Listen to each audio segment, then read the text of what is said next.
Welcome to Bearcat Update. I'm Jenny James. This week's show is jam-packed with Bearcat sports. It's no secret the Maryville community supports the Bearcats, but the support may come in a more creative way for the baseball team. Reporter Brett Peters headed out to Bearcat Baseball Field to check it out. Brett? An interesting ornament can be found behind the right field fence at home Bearcat baseball games. A silver early 1980s GMC 6000 Bluebird school bus.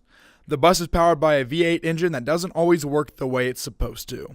The process of getting the bus to the field is just as much of an adventure as being on the bus. Half the time you have to jump it, or sometimes we have to tow it to the field with a tow strap and somebody rides in the back and makes sure they press the brakes and stuff. Jake suffered a knee injury last year. He took an injury red shirt. Jake took this opportunity to turn the bus into a staple at home Bearcat baseball games.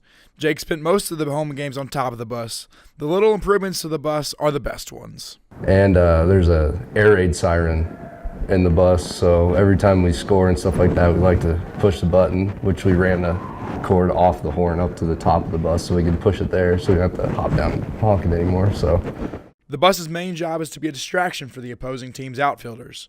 The fans on the bus often go the extra mile to find the scoop on the opposing team's right fielder. There have been instances where the opposing team's Twitter and stuff like that, there's some research that goes on on top of the bus. I mean, have plenty of time, have 9 innings to figure out this guy's life and try to ruin it. It's our job to make sure the right fielder has the worst game of his life. The old GMC may be a pain for the opposing team, but the Bearcats love the nice touch in the outfield and how it adds to the atmosphere of a Bearcat baseball game. When there's people out on the bus, it makes the game more fun, especially when you're in the dugout and stuff like that. So like when you're playing, it's fun because it's another part of that experience when you're playing. So the bus will remain at all home baseball games for the rest of the season and hopefully for seasons to come. For Bearcat Update, I'm Brett Peters. Thanks, Brett. It has been a busy week for Bearcat baseball, coming off a big 3-game series against the second-place Central Missouri Mules. Wednesday, the Cats headed down south 45 minutes to Missouri Western, and we were there to catch the highlights. We jump into the 4th inning. Luke Hassman at the plate, singles into left center. Landon Figgs scores from second. Bearcats plate 4 in the 4th and go up 9-6. In the bottom of the 4th, Western trying to rally.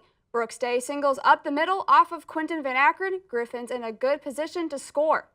That would be all of Van Akron's day, only going 3 innings in his 12th appearance of the season.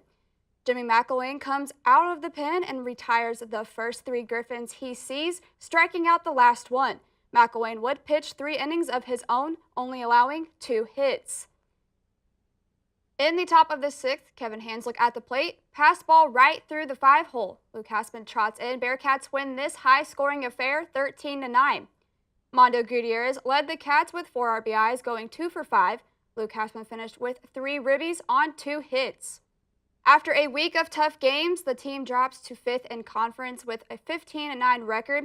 This week, they will be heading to Nebraska Kearney to take on the number 4 Lopers in a doubleheader on Tuesday. Friday, they will be heading down to Joplin, taking on the Missouri Southern Lions in a 3-game series. The boys are looking to improve their conference record this next week on the road. We're going to take a quick break, but stick around. We have some more Bearcat sports on deck. You're watching Bearcat Update on KNWT Channel 8.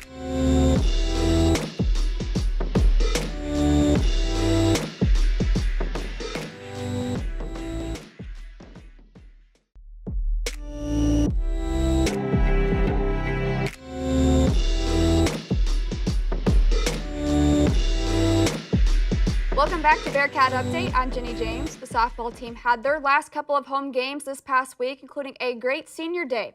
But first, we have highlights from Tuesday's game against Missouri Southern. The Bearcats had a strong first game, coming out and scoring 4 runs against the Lions. Missouri Southern answered the Bearcats, scoring their own 3, but it wasn't enough to pass the Cats, who win the first game 4-3. To start off the second game, Northwest came in swinging, but nothing seemed to go their way, leaving multiple runners on base. Both teams went back and forth, loading the bases, and finally the Lions were able to score 2 runs in the 5th inning. Northwest keeps the bat swinging and gets a few on base, but are unable to bring any home. In the bottom of the 7th, the Cats are only able to answer with 1 run, with a single from Sidney Brasher running in Lindley Parrott, leaving the final score to be 1-2 in favor of the Lions. The Bearcats split the doubleheader against Missouri Southern. We caught up with Coach Anderson after the game to hear his overall thoughts on the split. You know, it was nice to see the comeback win in the first game. Second game, we didn't have bad at-bats. You know, we hit 3 hard hit balls to right. We had 2 to center. We just couldn't get the balls to fall. We were working hard to get base runners, and we couldn't get the base runners we needed. So that was frustrating, but, you know, I told them after the game, you know, we have to keep working on having those good at-bats so we can get on base because, you know, that pitcher threw well. But we got to scrap and fight to find a way to score some runs.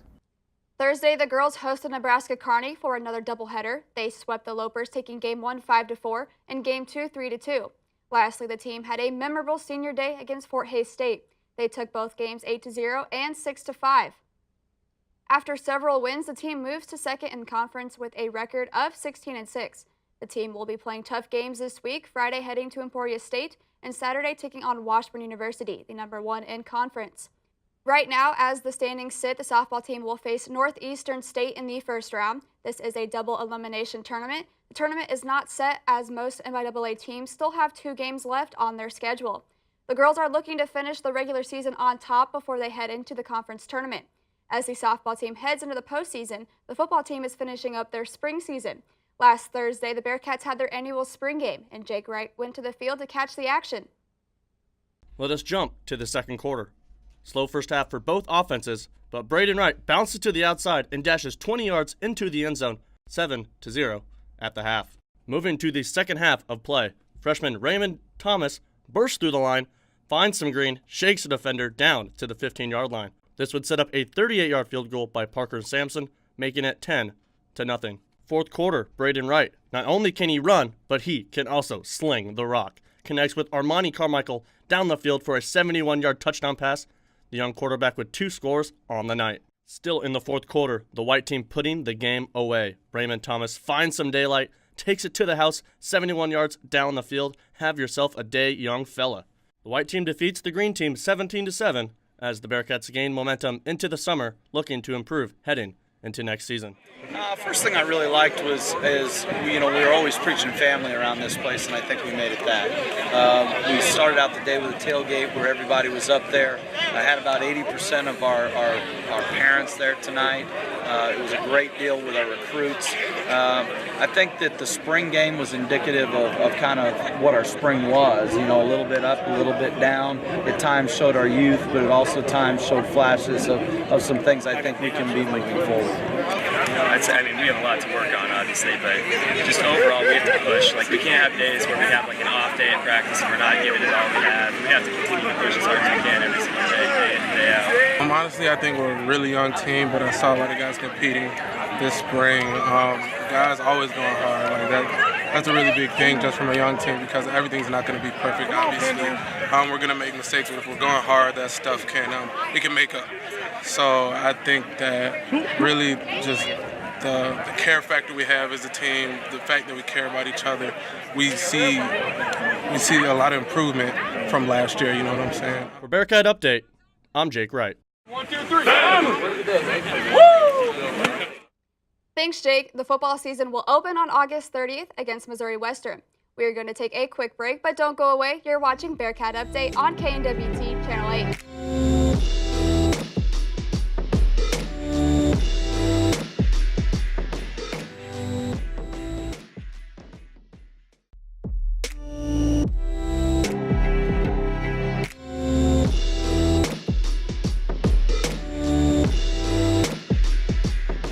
Welcome back to Bearcat Update. The spring game gave Maryville a little taste of fall, and for this week on Coach's Corner, we have the talented Sean Bain Jr. Sean, thank you so much for joining us today. Thanks for having me. So you are from Sarasota, Florida, and we kind of talked about that last month during spring break because I went down there and visited, and I have to say it is such a beautiful place. How hard is it being, that far away from home up here when it's snowing in April? Well, I'd have to say, I mean, it's my 5th year here, so, I kind of had to get over that very quickly. The transition was pretty tough, but I'm here for a reason, so I had to, buckle down and play in these environments and things of that nature to get where I want to be. So besides football, what made you decide to come here? Honestly, that was the only reason. I mean, a lot of schools, you know, they dropped out on me last second. I didn't have an ACT score, and so uh, I mean, Northwest was still there, and they were like, hey, you know, if you can get a score, just any score, we can offer you a scholarship, and then if you can get a higher one, you can get some academic money, and I did that, and that was history. It was history.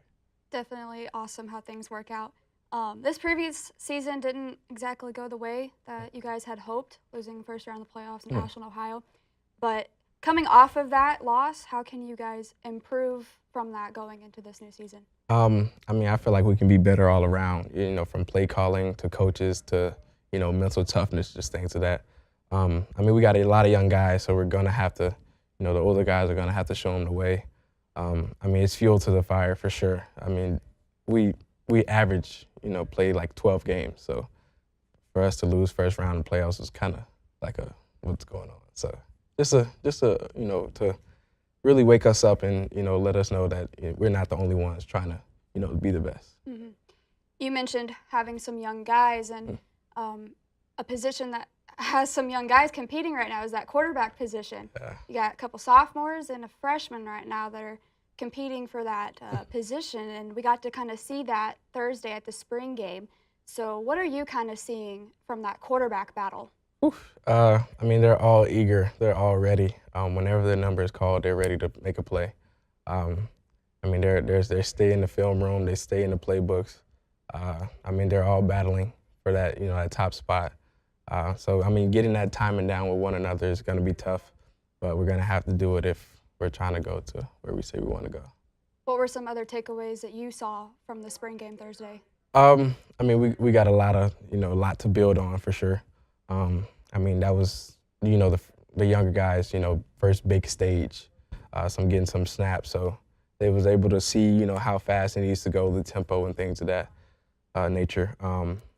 It was fun just to see the defensive guys flying around and things of that nature. So we got a lot of stepping up to do with the young guys, but we got a lot of leading to do as well. You mentioned leading, younger guys looking up to you and other seniors now. So how do you take that role on being a leader? I mean, I try not to, you know, take it on myself too hard. I mean, I just being myself really, just on and off the field, because I mean that's where it is, where the bulk of the leadership shows. You know, just in the classroom, just in the film room, just, you know, giving them little tips here and there during practice or after practice, just small corrections that can, you know, make a big difference, you know, in the future. We talk about high expectations within this football team. Do you ever feel that added pressure from those high expectations? Slightly. I would say a little bit, only because, you know, it is my last go round and, you know, things aren't going to be perfect, but I learned to just let loose and just, you know, if it's meant to be, it will be. So, yeah, that pressure's kind of gone. Going into your last season here, what would you say you want to get accomplished this next season? Obviously, coming up short last year was really tough, especially coming off of 2 national championships in a row. So, coming into your last year, what are you looking to get done? Well, I mean, the ultimate goal is to, you know, win a national championship. I mean, I really want to leave this place better than I found it, and, you know, so trying to, you know, spread that through the younger guys as well. I would love to be in Northwest history in every category possible. So that's always a minor milestone in the back of my head. And then ultimately, I want to go to the NFL. So that's where I'm trying to lead this year too.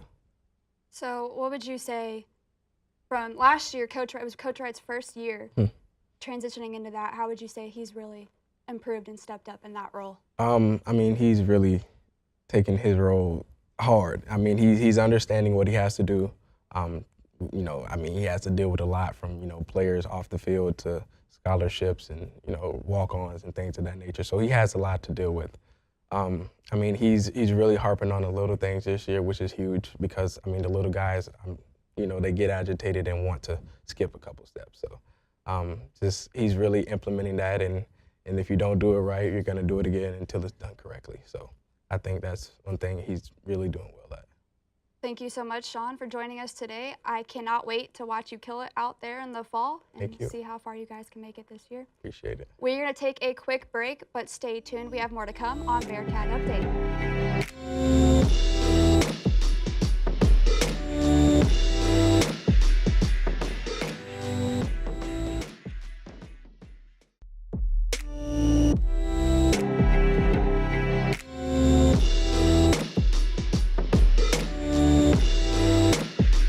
Welcome back to Bearcat Update. The Northwest tennis team just finished the regular season on Saturday, defeating Southeastern Oklahoma State.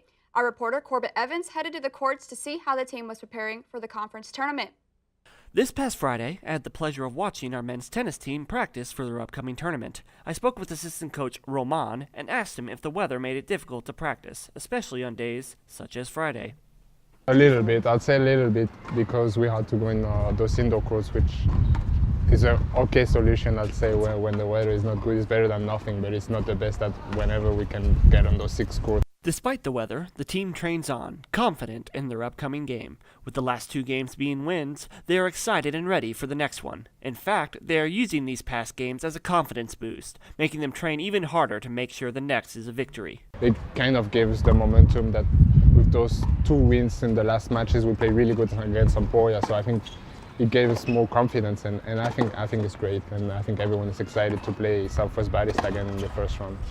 With the challenges of the sport testing them physically and mentally, the team needs to work together to succeed on this march to victory. I can't really say about any other sports, but I think, yeah, the mental part is really important, and we do play as a team, but everyone has to do his job on his own whenever you're on the court. With this upcoming tournament, the team's effort to improve has picked up even more. So much, in fact, that they are going above and beyond simple practices to improve. They are using the games as practice. We keep practicing. Tomorrow we have a big match against Southeastern, which is a regional match. It's going to be a really good competition before the tournament. So I think that will help us in the preparation. After watching this practice, I am confident that our team can bring home another win. For all things Maryville sports, I'm Corbett Evans with Bearcat Update, KNWT, Channel 8. Thanks, Corbett. As the spring sports are finishing up, there are still no off days for Bearcat sports. Several sports teams stay in Maryville in the summer. Reporter Juwan Bush caught up with some of the athletes. Juwan? As the school year comes to an end, the athletes' training is not done over the summer. They keep on working hard, even if they go home or stay here at Northwest. Yeah, I think that it gets us off to a really good start for the summer.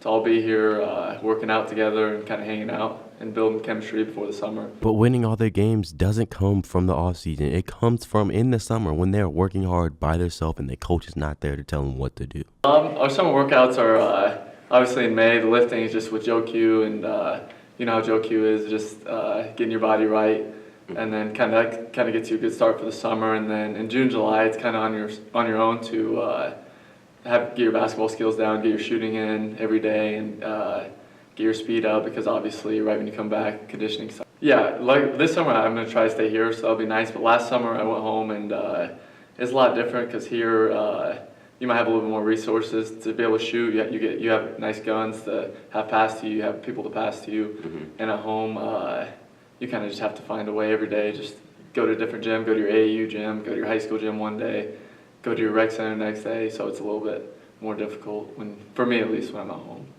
As the seasons end and everyone gets ready to go home, there is still work to be done and everyone gets ready for the upcoming seasons. And I'm Juwan Bush for Bearcat Update. Thanks, Juwan. The Northwest track and field team had a strong presence competing at the Darryl Gorley Open on Saturday. Rebecca Newsom won the shot put, throwing 13 meters. Sarah Conan placed first in the 3,000-meter steeplechase with a time of 12:33.09. Both men's and women's 4x100-meter relay teams took first place in their events. Dustin Ellis placed first in the 110-meter hurdles with a time of 14.72. Melissa Shepard won both the women's 800-meter with a 2:20.81 and the 200-meter with a time of 24.97. Sammy Lorenzo won the 5,000-meter run, finishing with a time of 18:21.36. That's a wrap on this week's show of Bearcat Update, but first, let's take a look at my top 3 for next week. Baseball fighting for a position in the conference is at Nebraska-Kearney Tuesday. Men's tennis play in the MIAA tournament on Tuesday. And finally, softball plays Saturday against top-seeded Washburn in their final regular season game. Thanks for tuning into the final episode of the semester. Bearcat Update will be back in the fall, so look out for us. You can follow us on Twitter at BearcatUpdate_8 or watch all of our previous episodes on YouTube at KNWT8. Thanks for watching and have a great night.